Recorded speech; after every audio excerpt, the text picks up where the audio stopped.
بسم اللہ الرحمن الرحیم۔ السلام علیکم پیارے بچوں، کیسے ہیں آپ؟ یقیناً ٹھیک ہوں گے، تندرست ہوں گے۔ پیارے بچوں، ہم اس وقت مل کے پڑھتے ہیں اردو کا مضمون اور جماعت ہے ہماری پنجم۔ ایسا ہی ہے نا؟ ہم نے اس میں آج اپنے جس سبق کو باقاعدہ پڑھنا شروع کرنا ہے، جس کے بارے میں سیکھنا ہے، اس کا عنوان ہے آلودگی کا زہر، اور یہ آپ کی درسی کتاب کا سبق نمبر 14 ہے، جس کو آپ نے آج پہلے حصے میں پڑھنا ہے۔ ہمارے آج کے سبق میں شامل حاصلات تعلم ہوں گے فعل کو فاعل اور مفعول کی مطابقت سے استعمال کر سکیں، اور اعراب کے بدلنے سے معنی کی تبدیلی کو سمجھ کر استعمال کر سکیں۔ سب سے پہلے بات کریں گے سبق کے اسلامی نقطۂ نظر پر۔ اہدنا الصراط المستقیم، ہمیں سیدھے راستے کی ہدایت عطا فرما۔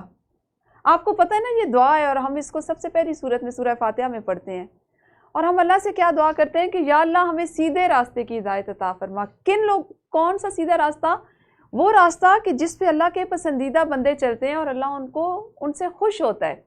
ہمیں ان لوگوں کا راستہ نہ دکھا جن سے تو ناراض ہے، جو تیرے غیظ و غضب کا باعث بنے۔ تو کوشش کریں کہ ہمیشہ اللہ تعالیٰ سے ایسی اچھی اچھی دعائیں کرتے رہا کریں، اور اللہ تعالیٰ سے ہدایت یافتہ لوگوں میں شامل ہونے کی، ان میں شمار ہونے کی دعائیں کریں۔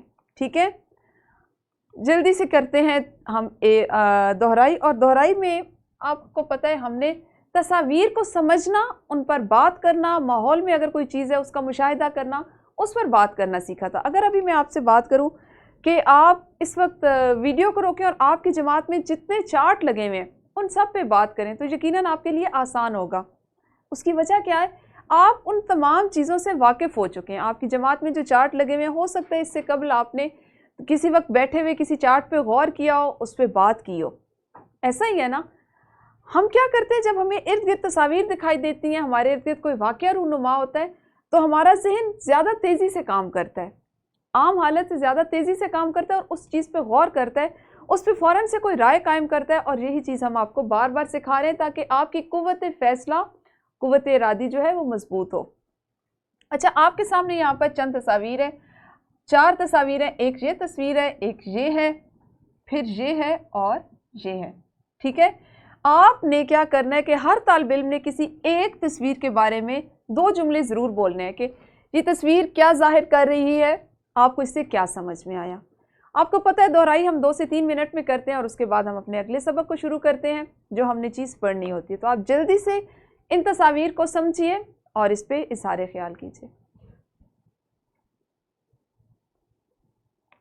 دہرائی کر لی آپ نے؟ آج آپ کے لیے ایک ایسی چیز ہے جس کو آپ ایک پہیلی سمجھ سکتے ہیں۔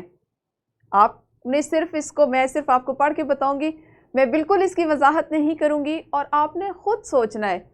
اور آپ کو پتہ ہے یہ سلائیڈ بہت جلدی ختم ہو جاتی ہے، جیسے ہی ہماری پڑھائی مکمل ہوگی سلائیڈ ہٹ جائے گی، اور آپ نے ذہن میں ان چیزوں کو محفوظ رکھنا ہے، اور اس پہیلی نما جو چیز ہے اس کو خود سے بوجھنے کی کوشش کرنی ہے۔ ٹھیک ہے جی، جملے سب سے پہلے دھیان سے میری بات سن لو۔ اس کے بعد ہے جی، کم سن بچہ کتنی مشکل سے اپنا بستہ اٹھائے ہوئے ہے۔ اگلا جملہ ہے، در و دیوار کو نئے رنگ و روغن کی ضرورت ہے، اور در نجف بہت قیمتی ہوتا ہے۔ اس کے بعد ہے جی، کل سے مسلسل بارش ہو رہی ہے، 2 جمع 2 کل کتنے ہوئے؟ دھن دولت کی خواہش سب کو ہوتی ہے۔ اور ایک جملہ ہے، قومی نغمے کی دھن سب کو پسند آئی۔ ٹھیک ہے جی، اب آپ نے کیا کرنا ہے؟ مجھے کچھ نہیں پتا، آپ نے جملے پڑھے، غور کریں کہ آپ کو یہ جملے کیوں دیے گئے ہیں، سوچئے، غور کیجئے، اور اس کو بوجھنے کی، اس کو سمجھنے کی کوشش کیجئے۔ نہ تو میں آپ کو بتاؤں گی اور نہ آپ کی معلمہ آپ کو بتائیں گی۔ ٹھیک ہے، ہم نے آج کیا کام کرنا ہے؟ آج ہم کریں گے فعل کی فاعل اور مفعول کے ساتھ مطابقت، کہ فعل کا ہونا اس کی فاعل کے ساتھ کیا مطابقت ہے اور مفعول کے ساتھ کیا مطابقت ہے، اس پہ کام کریں گے، اور اعراب کی تبدیلی سے کسی بھی لفظ کے معنی میں ہونے والی تبدیلی کو سمجھیں گے۔ اعراب سے تو آپ سب واقف ہو چکے ہیں نا؟ جیسے ہم کسی لفظ کے اوپر یہ والا نشان لگائیں تو زبر ہے، اور وہ جو ذرا سے کھڑے الف کی آواز دیتا ہے۔ اگر کسی لفظ کے نیچے اسی علامت کو لگائیں تو یہ زیر ہے جو یہ کی آواز دیتا ہے، دبتا ہوا ہوتا ہے۔ اور اگر اس علامت کو ہم لگائیں تو یہ پیش کی آواز ہے، جیسا کہ اس کی شکل سے ظاہر ہے، تو یہ واو کی سی آواز دیتا ہے۔ بنیادی علامات کے بارے میں آپ جان چکے ہیں، اور انہی کو ہم اعراب کہتے ہیں۔ ان کی تبدیلی سے الفاظ کے معنی بدل جاتے ہیں، اس پہ بات کریں گے۔ فعل اور مفعول کی مطابقت. سب سے پہلی چیز، کام کرنے کو فعل کہتے ہیں. آپ جانتے ہیں سارے، میں اس وقت بات کر رہی ہوں، میرا بولنا ایک فعل ہے. ہاتھ ہلا رہی ہوں، ہاتھ کا ہلانا فعل ہے. خود ہل رہی ہوں، میرا ہلنا، چلنا، پھرنا، بولنا ایک فعل ہے. آپ سن رہے ہیں، سننا آپ کا فعل ہے. غور کر رہے ہیں، غور کرنا ایک فعل ہے. لکھیں گے تو لکھنا ایک فعل ہے. بولنا، پڑھنا ایک فعل ہے. ایسا ہی ہے نا؟ اچھا، جس پر کام کیا جائے اسے مفعول کہتے ہیں. اگر کسی جملے میں مفعول مؤنث ہو، یعنی میں جیسے استانی صاحبہ پڑھا رہی ہیں، فعل کیا ہے؟ پڑھانا. مفعول کون ہے؟ کام کرنے والا. اور مفعول کون ہوگا؟ جس پر کام کیا جا رہا ہے، یعنی پڑھائی پر کام کیا جا رہا ہے. ٹھیک ہے، تو آپ کا فعل بھی مؤنث ہوگا. اور اگر مفعول آپ کا مذکر ہو تو فعل بھی مذکر ہو جائے گا. جیسے سلمان نے پانی پیا. ٹھیک ہے، اور مفعول یعنی پانی ہے، تو پانی کو کیا آپ مؤنث کہیں گے؟ یقیناً نہیں کہیں گے نا. تو آپ کا فعل بھی اس کی مطابقت سے بدل جائے گا. استانی صاحبہ مضمون لکھوا رہی ہیں. ٹھیک ہے، اس میں آپ نے اسی طرح سے اپنے مفعول کو بدلنا ہے. فعل جو ہے اس کے ساتھ، پانی کے ساتھ اگر مفعول آپ کا مذکر ہے تو فعل بھی آپ کا پیا جو ہے مذکر استعمال ہوگا. ٹھیک ہے، ماریا نے نماز پڑھی. نماز کو اگر آپ دیکھیں تو اس کو ہم نے مؤنث معنی میں لیا، اور اس کے ساتھ جو فعل آیا وہ بھی مؤنث تھا. اس جملے میں مفعول یعنی نماز مؤنث ہے اور فعل بھی اس کے ساتھ پڑھی. سارا نے کہانی لکھی. عثمان نے کہانی لکھی. عثمان فاعل ہے، کہانی مفعول ہے، مؤنث ہے، اور اس کا فعل جو ہے لکھنا. عثمان نے کہانی لکھا تو نہیں ہوگا نا، ہم نے فاعل کے ساتھ اس کا فعل نہیں بنایا. فعل کو کس کے ساتھ بدلا؟ مفعول کے ساتھ. اور مفعول تھا کہانی. کہانی مؤنث ہے تو اس کا فعل بھی مؤنث ہوگا. اچھا، جب کسی جملے میں ایک سے زیادہ مفعول ہوتے ہیں تو فعل آخری مفعول کے مطابق واحد یا جمع آئے گا. ٹھیک ہے، ایک سے زیادہ مفعول ہوں گے تو آپ کے پاس جو آخری مفعول ہوگا اس کے مطابق آپ واحد یا جمع استعمال کریں گے. مثلا احمد نے ایک مارکر اور 4 پینسلیں خریدی. اگر ہم اسی جملے کو بدل دیں تو آپ دیکھیں ہمارے پاس مفعول کیا ہے؟ 4 پینسلیں. اب یہاں پہ مؤنث ہیں، جمع ہیں، تو آپ کا جو فعل ہے وہ بھی اسی مطابقت سے جمع میں آئے گا. جمع اور مؤنث میں ہم اس کو بدل دیتے ہیں. اس کو میں لکھتی ہوں، احمد نے 4 پینسلیں اور 1 مارکر. اب یہاں پہ کیا آئے گا؟ 1 مارکر خریدا. بالکل ٹھیک، شاباش. کیونکہ آخری جو ہمارے پاس مفعول ہے وہ واحد ہے، مذکر ہے. اس کا جو فعل ہوگا وہ بھی واحد ہوگا اور مذکر ہوگا. تو اس طرح آپ نے دیکھنا ہے اپنے جملوں میں. سائمہ نے 2 کاپیاں اور 1 مارکر خریدا. اگر ہم اسی کو بدل دیں تو اس طرح بنے گا. اب آپ کو وضاحت ہوگی کہ پہلے جملے میں آخری مفعول جو تھا وہ 4 پینسلیں جمع تھی اور مؤنث تھی، اس لیے فعل ہمارے پاس آ گیا خریدی. دوسرے جملے میں آخری مفعول 1 مارکر تھا، وہ واحد ہے اور مذکر ہے، اس لیے فعل بھی خریدا واحد اور مذکر استعمال کیا گیا. سمجھ میں آئی آپ کو بات؟ شاباش. کرنا کیا ہے؟ اپنی جماعت میں سے مفعول اور فعل تلاش کریں. ہر بچے کے پاس اس کی میز پہ بہت سی ایسے جملے جو وہ بنا سکتا ہے. کاپیوں اور کتابوں سے، قلم سے، چارٹ سے، کھڑکیوں سے، دروازوں سے، اساتذہ سے، اپنے ہم جماعت ساتھیوں سے. آپ نے جلدی سے 2 منٹ لگانے ہیں اور ہر بچے نے فاعل اور مفعول کا استعمال کرتے ہوئے اپنی روزمرہ زندگی سے، اپنی جماعت سے 2 جملے بنانے ہیں. اور معلمہ کو جلدی جلدی ہاتھ کھڑا کر کے بتاتے جائیے کہ کون سے بچے نے کون سا جملہ بنایا، اس میں کون سا مفعول استعمال ہوا اور کون سا فعل استعمال ہوا. تو ویڈیو کو روک کے پہلے جلدی سے جملہ سازی کیجئے، پھر ہم سبق کے اگلے حصے کی طرف بڑھیں گے. آپ سب نے جملہ سازی کر لی ہوگی، شاباش. اور آپ کو یقیناً اچھے سے مشق بھی ہو گئی ہوگی فعل، فاعل اور مفعول کی. اچھا، اب آپ نے کیا کرنا ہے؟ سبق میں سے یعنی آلودگی کے زہر میں سے 10 ایسے الفاظ چننے ہیں جن کے اعراب بدل جانے سے ان کے معنی بدل جائیں. 10 ایسے الفاظ چننے ہیں جن کے آپ اعراب بدلیں گے. جیسے مثال کے طور پر کل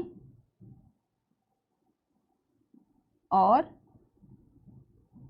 کل. ایسے الفاظ بہت سے ہوں گے. سبق میں ہوگا ہوا اور آپ اس کو لکھیں گے ہوا. ٹھیک ہے، ایسے آپ نے 10 الفاظ جلدی سے منتخب کرنے ہیں اور ان کے اعراب بدل کے ان کے معنی بدلنے، جملے بنا کے آپ نے معنی کی تبدیلی واضح کرنی ہے، ٹھیک ہے۔ اس کا بھی جملہ بنائیں گے، اس کا بھی اور اس کا بھی۔ تو جلدی سے صرف آپ کے پاس 5 منٹ کا مختصر وقت ہے، اس میں لیجئے اور اس کام کو مکمل کیجئے۔ جی یقیناً آپ سب نے یہ کام کر لیا ہوگا۔ گروہی سرگرمی دیکھتے ہیں کیا ہے۔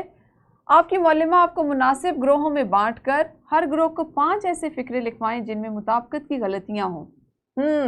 مفعول کو چھو، فعل کو چھو، فاعل کو چھو، مفعول کو چھو، فاعل کو چھو، فعل کو چھو، مفعول کو چھو اور اس کا فاعل کو چھو، ٹھیک ہے۔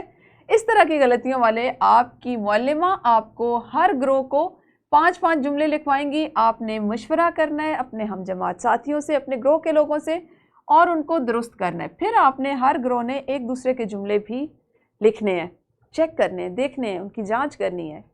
اس سے آپ کے پاس زیادہ جملے آ جائیں گے نا، زیادہ پتہ چلے گا۔ تو ویڈیو کو روک کے آپ یہ سرگرمی بھی کیجئے۔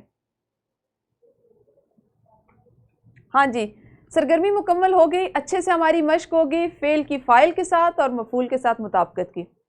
آپ کو یاد ہوگا جب ابھی ہم نے اپنے سبق کا آغاز کیا تھا تو میں نے آپ کو چند جملے بتائے تھے، پڑھے تھے آپ نے جملے۔ آپ میں سے کسی بچے کو سمجھ آئی کہ وہ جملے کیوں دیے گئے تھے، وہ کس چیز کے اظہار کے لیے تھے؟ ہاتھ کھڑا کیجیے اور بتائیے۔ اچھا، آپ میں سے کسی کو سمجھ نہیں آئی کہ وہ جملے کیوں دیے گئے تھے؟ آپ اس کو یہ سمجھ لیں کہ وہ ایک پہیلی اور آپ نے پہیلی بوجھنی تھی۔ تو کوئی بوجھ سکا؟ چلیں ٹھیک ہے، میں آپ کو تھوڑا سا اس کا اشارہ کرتی ہوں، بتاتی ہوں، اور آپ نے اس کو بتانا ہے کہ وہ کیا چیز تھی۔ لیکن اس سے پہلے آپ نے کیا کرنا ہے، مشق کا سوال نمبر 7 ہے، فعل کی فاعل اور مفعول کے ساتھ مطابقت کے اصولوں کو مد نظر رکھتے ہوئے کوئی سے 6 جملے لکھنے ہیں۔ ابھی گروہ کی صورت میں معلمہ نے آپ کو جملے لکھوائے، آپ نے درست کیے، اب آپ نے خود سے لکھنے ہیں۔ اور آپ کی درسی کتاب کا ہے سوال نمبر 9، درج ذیل جملوں کو غور سے پڑھیں اور خط کشیدہ الفاظ کے معنی جملوں کے سامنے لکھیں۔ مل کا جملہ معنی یہاں لکھیں گے اور مل کا یہاں لکھیں گے، اسی طرح سے انس کا یہاں پہ لکھیں گے اور انس کا یہاں پہ، تل اور تل، ٹھیک ہے۔ اس کے بعد ہے جی، زید میں دیے گئے الفاظ کے اعراب بدل کر نئے الفاظ بنائیں اور انہیں جملوں میں ایسے استعمال کریں کہ ان کے معنی کا فرق واضح ہو جائے۔ ملک، دور، وتر، سحر اور خاتم، ٹھیک ہو گیا۔ اس کے بعد ہے آپ کے پاس ایک عدد ورک شیٹ جس میں آپ نے مطابقت کی غلطیوں کو دور کرنا ہے اور دوبارہ سے جملہ لکھنا ہے، اور کچھ الفاظ کا املا ایک ہے لیکن اعراب مختلف ہیں، تو آپ نے ان پہ اعراب کے حوالے سے ان کو دیکھتے ہوئے ان کے جو معنی ہیں ان کی وضاحت کرنی ہے، ٹھیک ہے، کہ وہ کس معنی میں استعمال ہو رہے ہیں۔